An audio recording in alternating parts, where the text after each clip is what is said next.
BC, update muna kita. Weather update para sa Northern Luzon. Papalapit na si Tropical Depression Quiapo at inaasahang tatama sa extreme Northern Luzon bukas.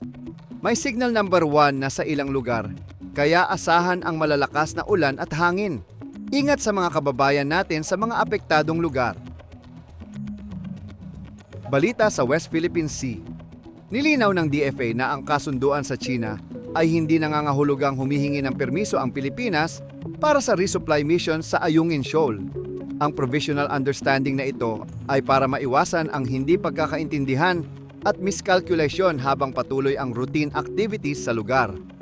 Sa gitna ng tensyon, nais ni President Marcos na i-reset ang relasyon ng Pilipinas at China. May bagong insidente sa West Philippine Sea. Isang barko ng China Coast Guard ang gumamit ng water cannon sa isang Philippine government vessel malapit sa Bajo de Masinloc kaninang umaga. Patuloy pa rin ang tensyon sa lugar na ito, ayon sa Philippine Coast Guard. Sa agriculture front, hinihikayat ni Speaker Faustino D. Catantares ang mga ahensya ng gobyerno na maging proactive sa pagharap sa El Nino.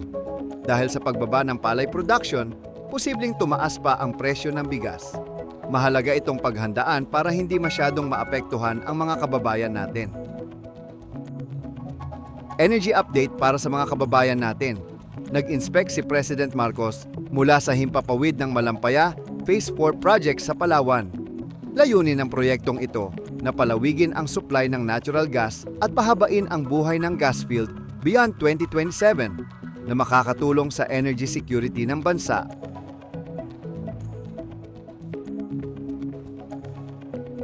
Bantayan yung Pag-asa Advisory bukas para sa update sa signal number 1.